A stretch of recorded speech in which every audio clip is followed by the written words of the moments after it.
Oke, baik, di sini kami akan menjawab soal nomor 2 bagian A. Itu ada 3 contoh.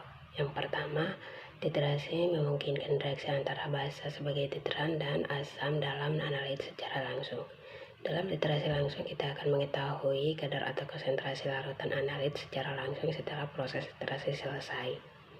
Contohnya, titrasi langsung yaitu saat kita akan menentukan kadar asam asetat CH3COOH buka tutup kurung atau cuka dengan menggunakan larutan standar kalium hidroksida sebagai titran dan hanya perlu meneteskan titran yang telah diketahui konsentrasinya secara perlahan ke dalam larutan asam asetat yang belum diketahui konsentrasinya.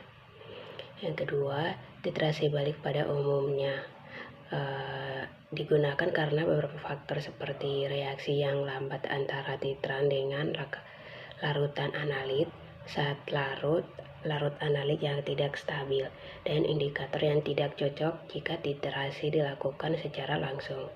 Beberapa faktor tersebut tidak memungkinkan jika dilakukan titrasi secara langsung karena dalam titrasi secara langsung, reaksi harus berjalan secepat mungkin sehingga kita akan mengetahui kapan titrasi akhir titrasi itu terjadi.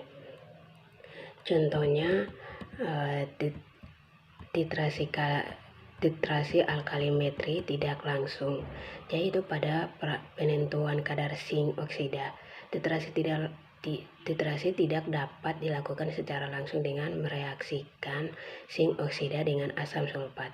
Hal itu karena zinc oksida memiliki kinetika reaksi yang akan lambat dan asam sulfat dan proses pelarutannya juga lambat.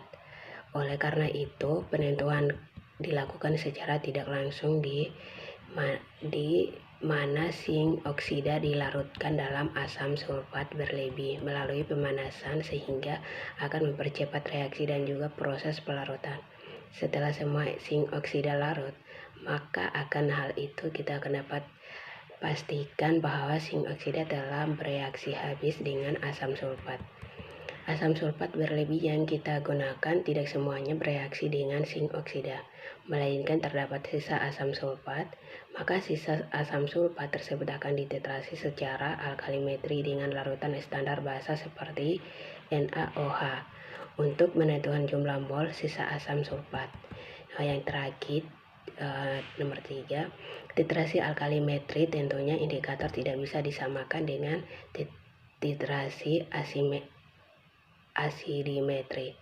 Dalam titrasi, indikator akan bekerja ketika proses titrasi telah mencapai titik ekivalen sehingga penambahan titrasi selanjutnya tidak akan bereaksi dengan larutan analit melainkan akan bereaksi dengan indikator untuk menghasilkan perubahan warna. Titrasi alkalimetri menggunakan titrasi berupa basa sehingga setelah tercapai titik ekivalen maka basa yang diteteskan dalam larutan tidak akan bereaksi dengan larutan analit karena hal itu akan menyebabkan larutan sampel bersifat basa. Jika larutan akhir bersifat basa, jika pilih indikator dengan trayek pH dalam area basa. Contohnya, indikator yang paling umum digunakan dalam titrasi alkalimetri adalah phenolphthalein PP.